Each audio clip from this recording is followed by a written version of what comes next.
Live from downtown Detroit, home of WDIV and Click on Detroit, Local 4 News at noon starts now. State of frustration.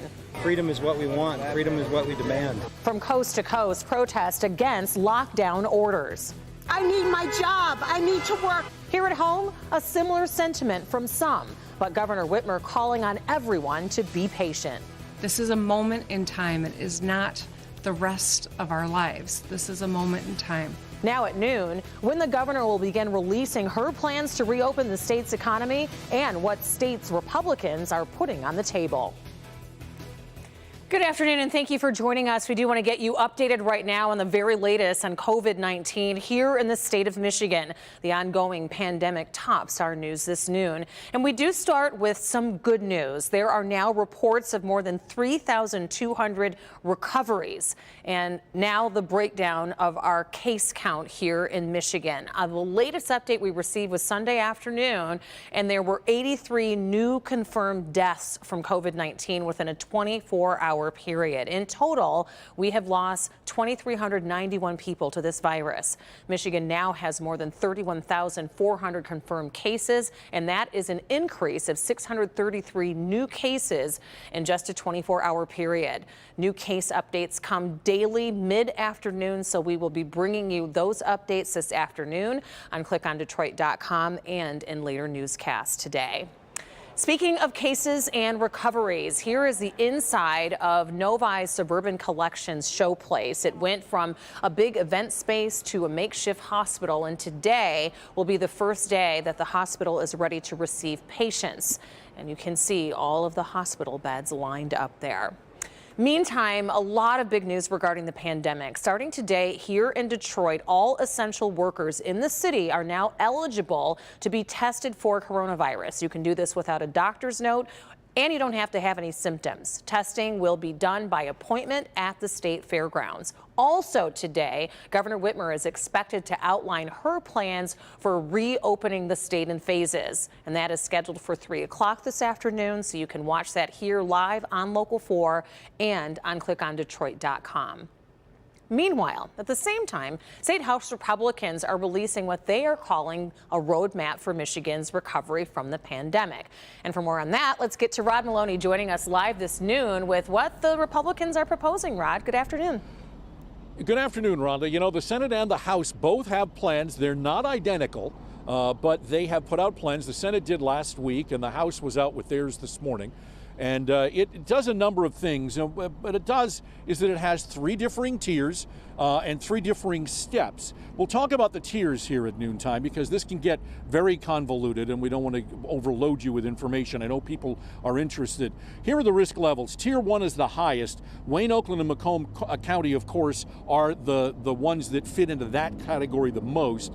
And what this does is if in fact it were to be adopted by the governor, it would remove the 50,000 square foot store limits that have caused so much of the consternation and the protest over the last week.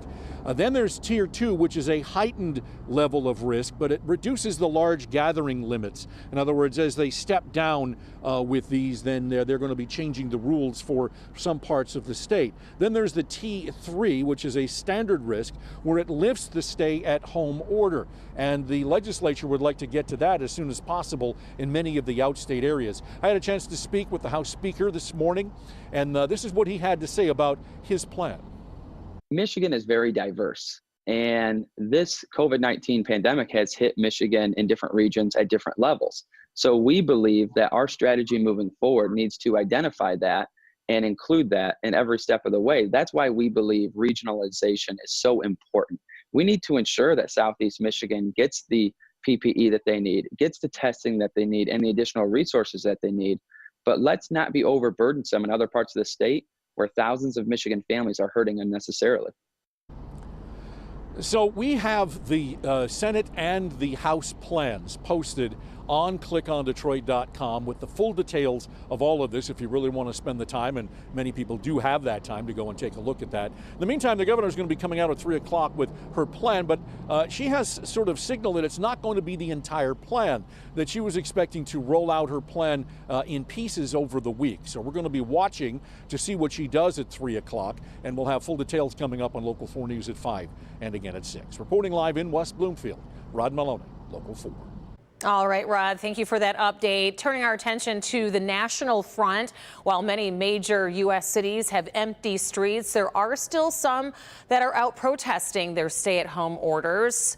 At the same time, there are now more than 760,000 confirmed coronavirus cases in the United States, and more than 40,000 Americans have died. This is according to a Johns Hopkins University database. Some leaders say it's critical to get people back to work, but as Sam Brock reports, other leaders worry it could put lives at risk. Florida beaches that have been empty for weeks are once again crowded with surfers and sun worshipers, jump-starting a nationwide conversation about the right time to reopen the economy. This can be the beginning of the pathway back to normal life.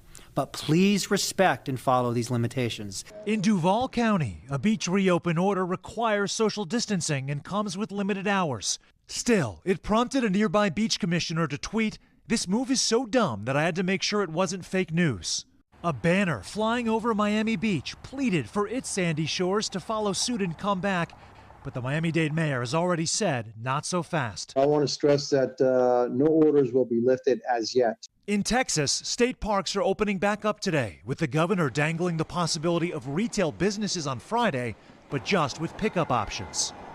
A few farmers markets in Seattle are back up and running as well, with strict new measures in place. Governors from the hard-hit tri-state area announcing boatyards and marinas can operate for personal use with social distancing and sanitization rules. Parts of North Carolina and California are also reopening beaches with restrictions to mixed reviews. I think people are going to start abusing the privilege. The tug of war between business and safety intensifying.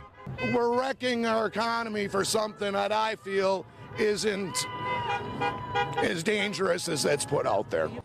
A new NBC News Wall Street Journal poll just out found that almost 60% of respondents think that states should keep the restrictions in place that they're using right now to fight the pandemic. This as the Florida governor has convened a task force to reopen the economy that's meeting today through the rest of the week. In Miami Beach, Sam Brock, NBC News.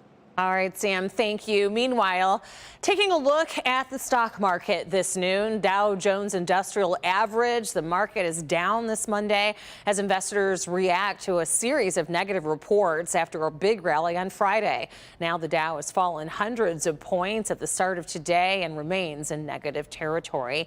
The biggest negative jolt for the market today comes from oil, where prices plummeted overnight. Prices have fallen to under $11 per barrel, the lowest level since 1986. Another hit came from United Airlines, which reported it's lost $2.1 billion in the first quarter alone.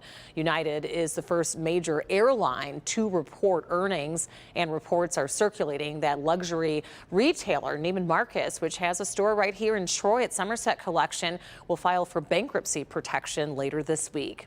As always, we'll keep you updated on everything you need to know. ClickOnDetroit.com is packed with useful information to get you through this crisis. You can find everything on ClickOnDetroit.com/coronavirus.